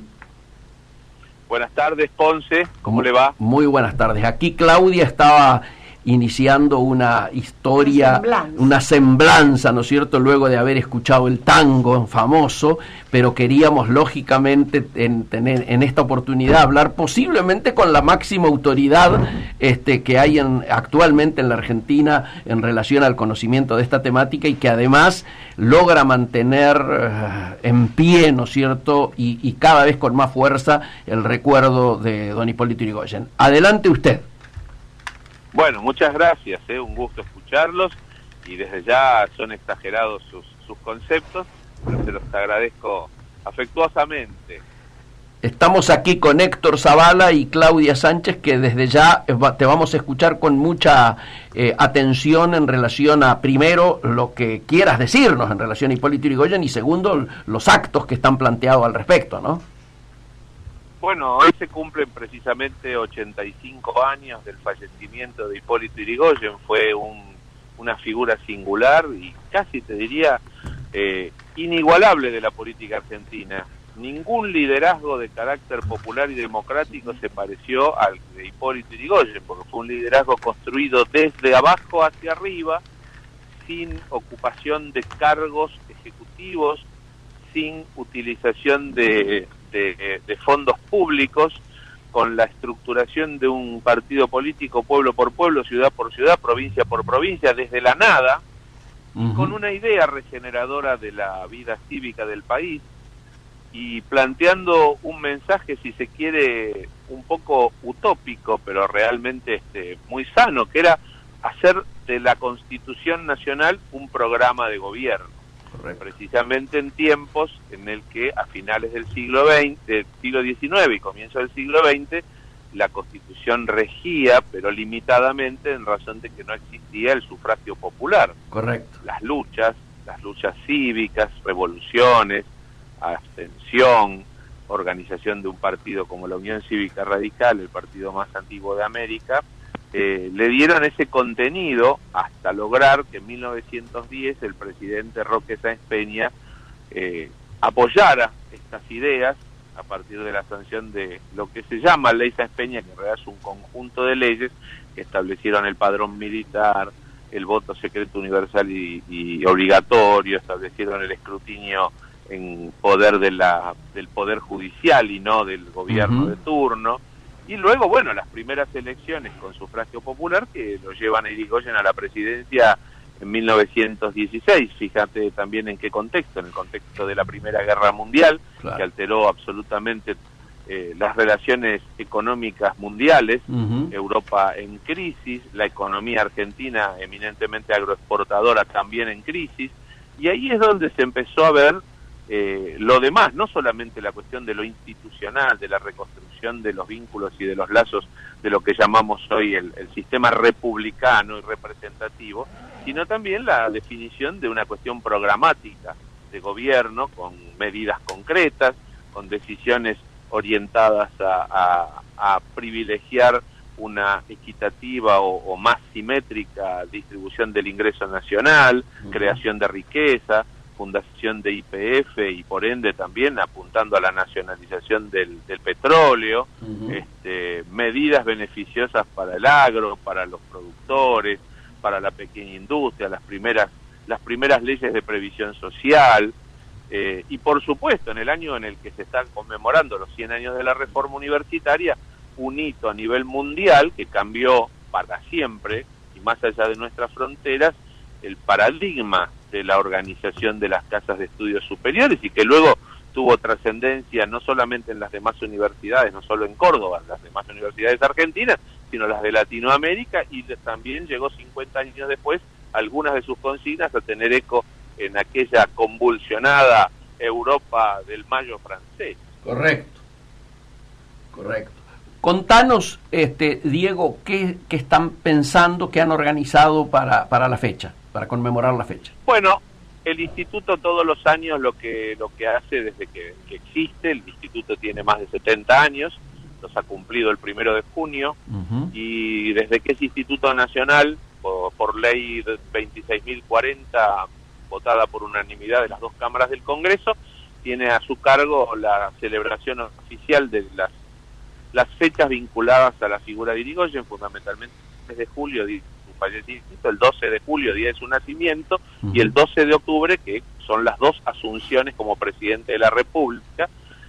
Precisamente hoy a la mañana, en el cementerio de la Recoleta, se hizo el acto en el que, además del Instituto Nacional Irigoyen, participaron autoridades de la vida universal argentina, precisamente por esto que estábamos comentando, del centenario de la reforma de 1918, se hizo por supuesto un acto en el que habló un representante de la universidad, el profesor Jorge Ferronato, director general del ciclo básico común, un hombre de la Universidad de Buenos Aires, un profesor, un historiador, un docente de la vida universitaria vinculado a la Universidad Reformista y Autónoma desde la recuperación de la democracia en 1983, y habló por el instituto el secretario general, el doctor Fernando Blanco Muiño, estuvo presente por supuesto el doctor Hipólito Solari Irigoyen, otros familiares descendientes de Irigoyen, Juan Carlos Irigoyen, Juan Irigoyen, que son los bisnietos y bisnieto y tataranieto de don Hipólito, demás autoridades, exdiputados, exlegisladores, dirigentes partidarios. Ahí se hizo además una ofrenda floral en el monumento de los caídos de la Revolución de 1890, que es donde además están los restos mortales, no solamente de Irigoyen, sino de Alem y de don Arturo Ilia, entre otros patriotas. Y por la tarde va a celebrarse, como es costumbre, una misa en la iglesia de la Piedad, que es donde fue bautizado Hipólito Irigoyen, en la calle Lomé Mitre y Paraná, en la ciudad capital, presidida por su párroco, el reverendo padre Raúl Laurenceno. Eso va a ser en el día de hoy, y por supuesto además estamos con otras actividades fundamentalmente vinculadas con el centenario de la Reforma. Hoy se inaugura en Rosario, en la Facultad de Humanidades y Artes, se inaugura la muestra Irigoyen, el presidente de la Reforma Universitaria. Eso se inaugura hoy. Yo estuve hace unas 2 o 3 semanas atrás en Mendoza llevando una muestra similar a la legislatura de Mendoza y que ha quedado allí en algunos departamentos municipales, y también hay una muestra similar en la Universidad de Lomas de Zamora, y va a haber una en iguales condiciones dentro de muy poquitos días en Tucumán, en la legislatura de Tucumán. Muy bien. Bueno, Diego, queremos felicitarte y desde ya compartir, ¿no es cierto?, de alguna manera la alegría y el homenaje que este día nos genera. Así que te mandamos un fuerte abrazo. Muchas gracias, Miguel, Héctor, Claudia, y bueno, ha sido un placer hablar con ustedes. Mucho cariño. Así es. Amigos, lo escuchaban el doctor Diego Barovero, presidente del Instituto Nacional Irigoyeniano. Y habíamos interrumpido, Claudia, una muy buena y profunda semblanza que estabas haciendo al respecto, así que te pido, por favor... Bueno, pero nos complementamos, sí, claro, con Barovero. Sí, claro. Bueno, sí, como para redondear el tema... si bien todo el mundo sabe que el 6 de septiembre de 1930 fue derrocado por el golpe de Estado liderado por José Félix Uriburu, ¿verdad? Y fue confinado a la isla Martín García, pero poco antes de su derrocamiento, y creo que lo comentó recién Barovero, su gobierno estuvo muy cerca de lograr la nacionalización del petróleo, y eso pudo haber sido una de las causas del golpe de Estado. Seguramente. Pero ¿cómo era Hipólito, apodado El Peludo? En realidad era sobrio, muy severo. No asistía a las fiestas, a los banquetes, no le gustaba ir al teatro, no bebía ni fumaba, nunca había viajado a Europa. Era muy solidario, eso sí, y lo demostraba, ¿saben cómo? Donando sus sueldos al hospital de niños o regalando sus trajes a las personas más necesitadas. Su hogar no contaba con calefacción ni muebles lujosos y rechazó inmuebles ofrecidos cuando asumió su primer puesto de legislador, igual que ahora, ¿no? Cuando era profesor, solía comprar los libros a los alumnos que no los podían comprar. Y durante sus presidencias, los gastos de representación de la residencia, presten atención a esto, no superaron los 1.000 pesos diarios. Y solo usó 2 coches viejos ya existentes en la casa de gobierno para desplazarse. Además siguió viviendo en su casa de la Avenida Brasil y rechazó cualquier otra morada que le ofrecieran por el hecho de ser presidente. O sea, mantuvo lo que tenemos que aclarar, que Irigoyen, a pesar de ser muy sobrio, muy sencillo, en realidad tenía una intensa vida amorosa. Así es. Y aunque no le gustó casarse, nunca se casó, y era muy reservado igual de su vida afectiva, tuvo 5 hijos. Cuenta el periodista e historiador Rogelio Alanis que el lunes 3 de julio de 1933 lloviznaba. Irigoyen tenía más de 80 años cuando murió, pero no murió de golpe. Se fue apagando despacio. Así es. Para los primeros días de junio ya no se podía levantar. Lo que hizo es arreglar las diferencias con su familia, y si bien ya no intervenían las decisiones partidarias, estaba al tanto de todo. Entonces a cada uno de sus visitantes le insistía en la necesidad de trabajar por la unidad del partido. Nunca fue un católico practicante, pero sin embargo le pidió a un fraile dominico que lo confesara antes de morir. ¿Saben que una multitud rodeaba la casa de la calle Sarmiento el día que murió? Los curiosos se agolpaban en la calle y en las veredas. El dolor, el asombro estaba en todos los rostros. Y el comisario Betancourt se abrazó al bar y dijo: se ha extinguido la vida de nuestro jefe. Tamborini salió al balcón y se dirigió a la multitud: ciudadanos, descubrirse, o sea, sacarse el sombrero. Y después todos cantaron el himno nacional. Tremendo. Lo velaron en la casa durante 3 días y delegaciones de todo el país llegaron en tren a Buenos Aires, y el tren estaba envuelto en las banderas radicales, y a los costados de la locomotora se distinguía un retrato de Hipólito y un escudo de la UCR. Pero sin embargo el diario, la prensa... Lo desconoció. No dijo ni una palabra sobre el presidente. Solo Alfredo Palacio fue uno de los pocos políticos no radicales que le rindió un homenaje. Decía que fue un gran ciudadano, cuya honradez y austeridad pueden constituir un ejemplo. Y lo vemos en relación a todo lo que nos sucedió pasando. Luego lo trasladaron a la Recoleta y estaban a punto de subirlo a la carroza, pero el clamor de la multitud lo impidió. ¡A pulso, a pulso! Gritaron. Y los hombres querían honrar a don Hipólito llevándolo con sus brazos. El traslado desde la casa hasta la Recoleta duró más de 4 horas. Lo acompañaron más de 200.000 personas y nunca antes se había visto algo semejante en Buenos Aires. Después fue lo de Gardel. Sí. El ataúd fue depositado en el Panteón de los Revolucionarios del 90 y la plana mayor del radicalismo lo despidió. Claro, a partir de ese momento Marcelo T. Alvear sería el heredero, ¿no? Ahora, en Sarmiento 948 se encuentra una placa de bronce que dice que en ese sitio murió don Hipólito Yrigoyen y está declarado solar histórico del gobierno de la ciudad de Buenos Aires.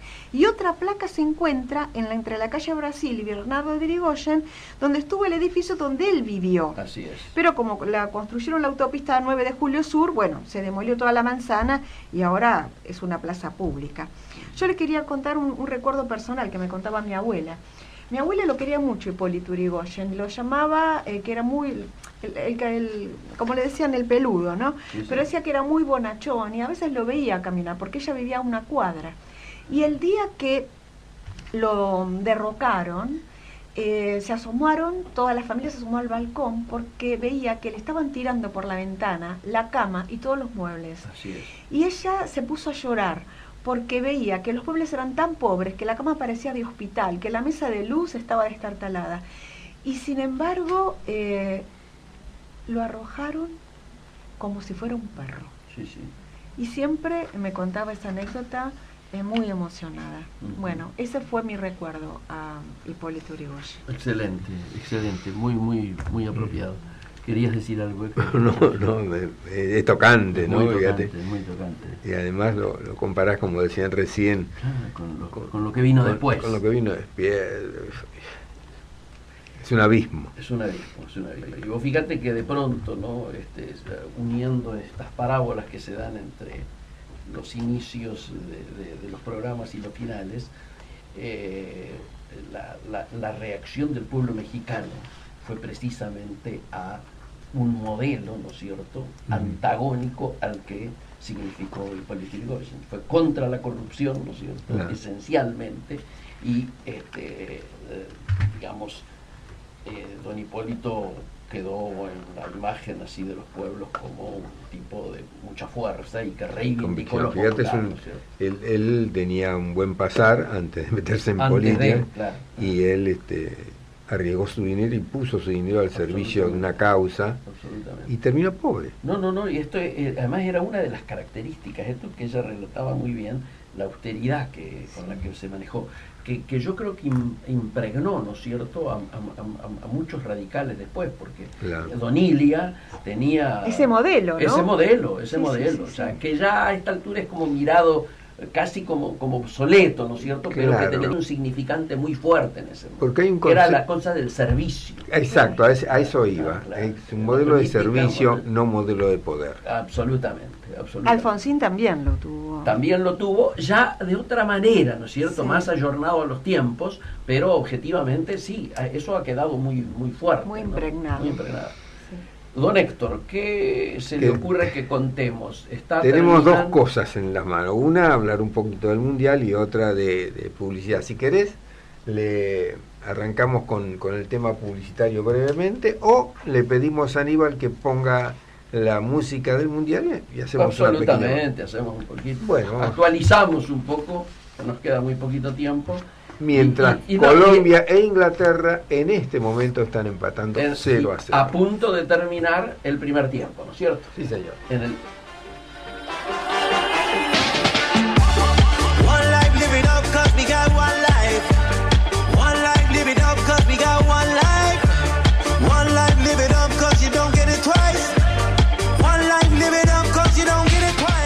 Rusia 2018, y desde acá le mandamos un saludo y un deseo de pronto restablecimiento a Juan Ignacio, que debería habernos compartido con nosotros esta columna, y que por razones de salud se encuentra ausente. Esperemos que para el martes que viene ya nos pueda hacer el balance de la semana que está transcurriendo, ¿no es cierto? Hoy a la mañana tuvimos un partido también interesante, pero mucho más aburrido que los de ayer. Hoy Suecia dejó afuera a Suiza con simplemente un 1-0. Sí. Los dos de ayer, en cambio, fueron tremendos. Y los del domingo ni hablemos. Muy entretenido. Fíjate que en el ranking de marca le está yendo mal a Adidas. Adidas comenzó el Mundial con 12 seleccionados que representaban la marca de las 3 tiras. Nike con 10, Puma con 4, New Balance con 2, Umbro 1, RA 1, Hummel 1 y un Sport 1. Se fueron eliminando equipos. Y en este momento en carrera Adidas tiene 4 equipos. De 12. 4 de 12, sí. Tiene a Colombia que está jugando. Ahora con y Inglaterra. está bastante apretado por Inglaterra. Sí. Tiene clasificado a Rusia, Suecia y la carta fuerte resulta ser Bélgica. Esta marca tenía a Alemania y Argentina y España entre sus como sponsor. Fíjate, entonces le quedan 4. A Nike, que arrancó un poquito más abajo, también le quedan 4, pero fíjate qué 4. Francia, Inglaterra, Brasil y Croacia. De los 4 más potentes. A Puma le quedan 2. Le queda 1 en realidad, porque esta mañana Suiza se fue. O sea que le queda nada más que Uruguay a Puma. También lindo candidato. Arrancó con 4, le queda 1. Y New Balance, Umbro, RA, Hummel y Unisport ya quedaron fuera de carrera, es decir, Islandia. ¿Rusia con cuál está? Rusia lo tenemos con Adidas. Es uno de los... Las marcas de Adidas son Bélgica, como decíamos, Colombia que está jugando, Rusia que está clasificada y Suecia. Bien. Digamos así, si tenés que hacer un pro, tiene mucha más chance Nike de ganar esta batalla de las marcas. Yo dije desde el primer momento que para mí el campeón era Brasil. Sí. Vos dijiste de comienzo, es un gran candidato, pero te digo que el poder de recuperación de Bélgica... Lo de ayer fue impresionante. ¿Qué partido loco, no? Mira, fíjate, iba 20 minutos del segundo tiempo y estaba 2 goles abajo. Habiendo merecido en el primer tiempo. Había merecido. Sí. Muy bien. La resiliencia. Y bueno, es un equipo bien armado, que hace muchos años que viene jugando y armando la cuestión. Y técnico. Pero fíjate vos que todo lo que están destacando tienen gran poder ofensivo. Velocidad, lo que hablábamos. Velocidad, ¿no? sobre todo. El último gol, el de Bélgica, era un córner. Era prácticamente la última jugada del partido. Sí. Y bueno, decía Bilardo, un córner mal pateado es un gol en contra. Y algo de eso pasó, el arquero agarró, tomó la pelota, la dio y entraron a correr a una velocidad pasmosa, salieron como disparados 4 jets. 8 segundos fue. Sí, de arco a arco. Y en una excelente jugada, muy bien hecha, con un 9 que se arrastró a la marca. Es un personaje muy especial. Lukaku, un personaje que amaga tocarle y la deja pasar para el otro. Un personaje muy especial, que de familia muy humilde africana, sí. que dijo, bueno, yo no quiero que la abuela siga poniendo agua a la leche. Lo dijo muy chiquitito. Yo con el fútbol lo voy a sacar a todo de la miseria, y lo sacó. Bueno, un tipo peligrosísimo y muy fuerte y goleador además. Pero vivo. Muy vivo. Sí. Ayer no tuvo suerte, porque cabeció 2 o 3 que no anduvo bien, pero la jugada final demostró además la generosidad y la inteligencia, porque él como goleador podría haber frenado y haber querido patear él. No, hace la jugada que deja solo al otro. Mucha generosidad. Pero se dio cuenta que tenía más posibilidades. Sin duda. Él estaba cubierto, claro. ¿Y qué decimos de la Argentina? Mira, Nahuel Lancilota, periodista de Clarín, hace la siguiente observación. ¿Por qué hace 7 mundiales, 7, que la selección no le gana en los minutos de juego a una potencia? Tremendo. Sí. El último triunfo en los 90 minutos fue contra Brasil en Italia 90. Gol de Canilla. Así es. Eso está indicando algo de mucho peso en el fútbol argentino. Y el otro caso es retroceso. El señor Sampaoli. Sin palabras, ¿no? Sin palabras. Me parece que va a salirle un poco caro a la AFA. Se habla de $20 millones. Van a arreglar por menos. Yo lo que creo es que lo van a empezar a limar. La primera limada, me dicen, va a ser escandalosa. La niña del predio de Seiza destaparía el asunto. Porque hubo un acoso, ¿verdad? Un problema de acoso. Que lo frenaron, sí, lo frenó Agüero. Por el tema del Mundial. Así es, Agüero y creo que Mascherano, hablando con ella, porque claro, son los que más han ido a Ezeiza, pero ellas son amigos. Le dijeron, sí, vas a hacer la denuncia, pero espera que terminemos.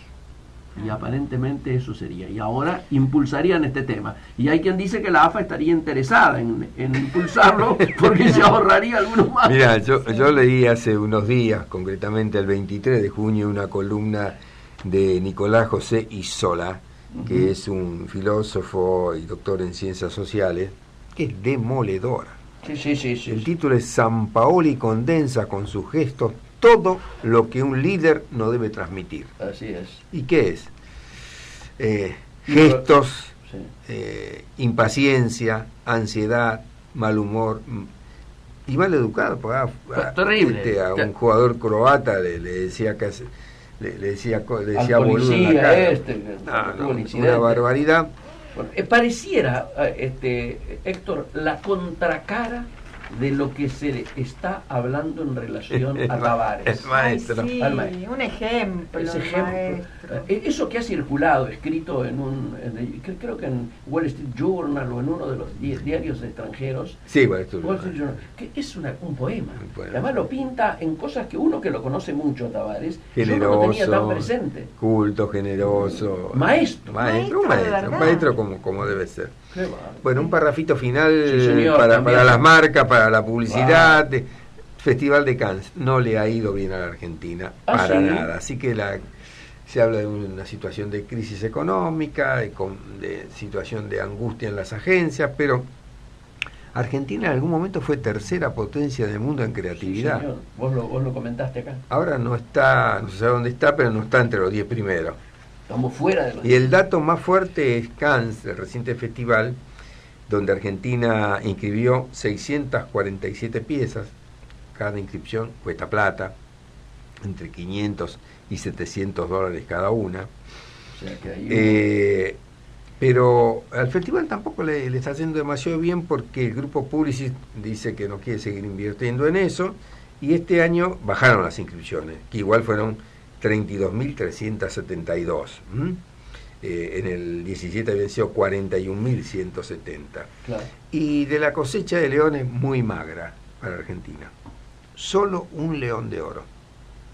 Después hubo plata y bronce. Mirá que se han repartido muchísimos premios. ¿Quién ganó el de oro? El león de oro lo ganó Noblex, de una publicidad de Buenos Aires, Argentina, en e-commerce. ¿Por qué? Porque hizo la promo del Mundial. El Mundial, claro. Que era, te vendo un televisor, pero si Argentina sale campeón del mundo, te devuelvo la plata. Con anterioridad, y acá está el premio, era, si Argentina no se clasifica, te devuelvo la plata. Así es. De cualquier manera, Noblex tenía un reaseguro, así claro. Nunca iba a perder plata. Lo he leído bien, muy bien en ventas, es muy ingenioso y muy novedosa la acción, y eso sí le significó el único oro para Argentina en el Mundial de Cannes. Yo diría que paradójicamente es una muestra más, ¿no es cierto?, esto que siempre hablamos de la decadencia argentina, que se manifiesta en todos los terrenos. Sí. Claro, ¿por qué le vamos a exigir a la publicidad algo que en otro orden de cosas no se da, ¿no es cierto? Claro, yo no me acuerdo si era el Flaco Menotti, creo, ¿no?, que decía que se juega como se vive. ¿No? Sí, un poco Tavares también dice lo mismo. También dice, es imposible que un juego que es colectivo, que de alguna manera representa bastante bien nuestra idiosincrasia. De hecho, Pichón Rivière hizo todos sus estudios basados en la temática del fútbol. Señores, 16 horas. Acaba de sonar el timbre que nos indica que hemos finalizado hasta el próximo martes, que nos volvemos a reencontrar. Comercio Exterior Siglo XXI. Nos vamos muy contentos con el programa de hoy. Chao.